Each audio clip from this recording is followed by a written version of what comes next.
That's right.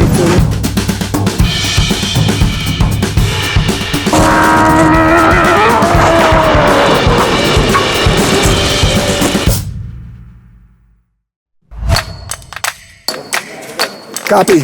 Roger. I'm Randy Pobst.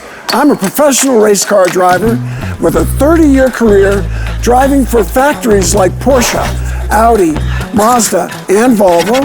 I've won almost 100 pro races, and I've always been fascinated with the Pikes Peak International Hill Climb. This is the 10th time I've done it, and it's fast and adventurous and changing. You never know what's going to happen.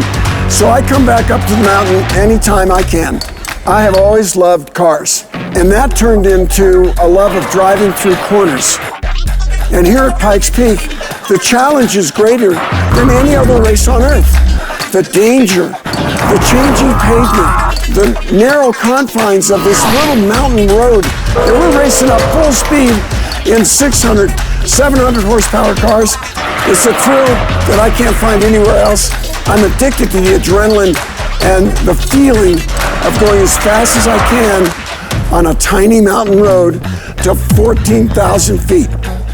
The competition is, in fact, a crazy challenge. That's why I want to do it even more. Guess what? Anyone who wants to race at Pikes Peak is a little bit crazy, and they love adventure. Many things make Pikes Peak difficult. One of them is, it's illustrated by the saying, when you come to Pikes Peak, you're not racing the other racers, you're racing the mountain. The mountain is very, very high. This makes it hard to tune the engines and the brakes and make them work at that kind of altitude. Cars don't drive on roads this high. This is one of the only ones in the world, certainly in North America. The weather also makes the pavement bad. The pavement buckles when it freezes in the winter, because at 14,000 feet, there's freezing and snow all year on certain days. So in the top section, it can be very, very rough.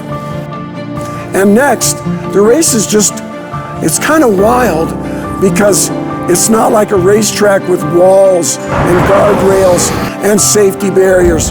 There's not much. You as the driver, it's up to you to keep the car on the road. And it's difficult because that road is 12.5 miles long, it's going steeply up, and there's 160 corners. Very hard to memorize. Took me 3 years, at least.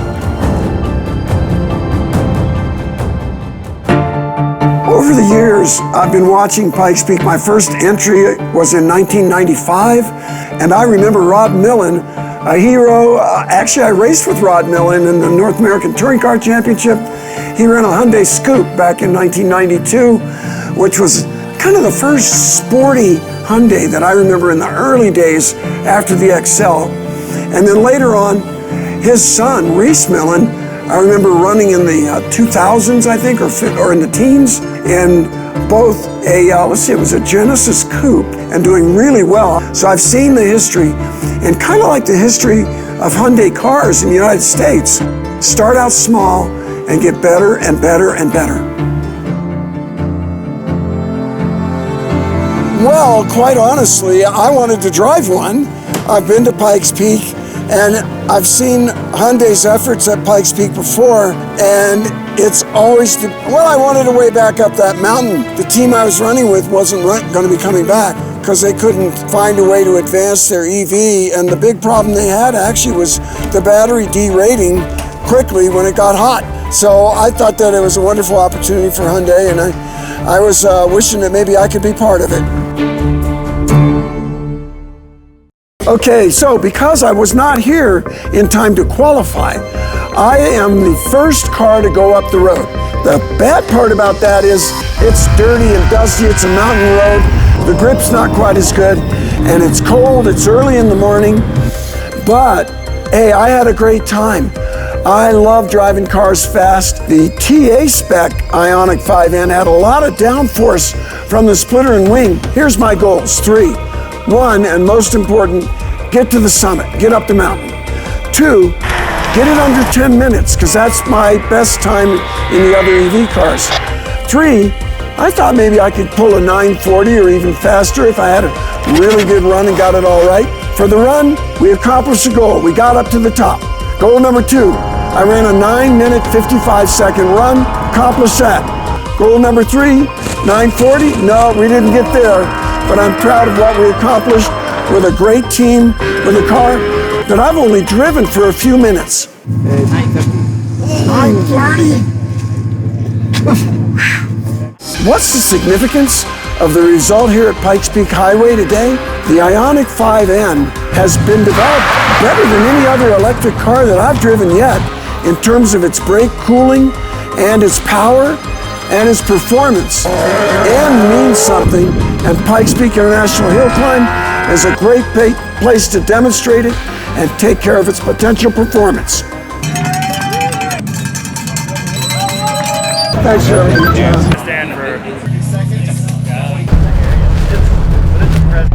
Tim and Matt, 2 engineers that are part of the whole Hyundai Motorsports team, along with Brian Herta Autosport, and we've got some ideas here on how they took a street car and turned it into a winning, record-setting race car here at Pikes Peak International Hill Climb. Tim, but why are these aero parts so huge?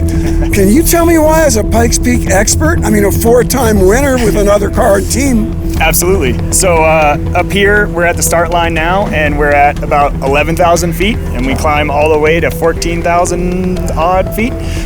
So the air density up here is not what you have at sea level. So to make the same amount of downforce that you'd want on a car down at sea level, you need to make everything way bigger so you can take advantage of the air density up here. I see. Excellent. I've been racing EVs up on the mountain here for several years, and my car and the other ones I hear usually have a loud siren noise. It's required to have a loud noise by the rules. Yeah. But this Hyundai race car is not like that. Yeah. What were you thinking? What led to it, and what did you use? So, like you, I've experienced the EVs here with the loud sirens, and they're always ear-piercing and so annoying, and so I wanted to avoid that. Like, is there a way that we can do something else?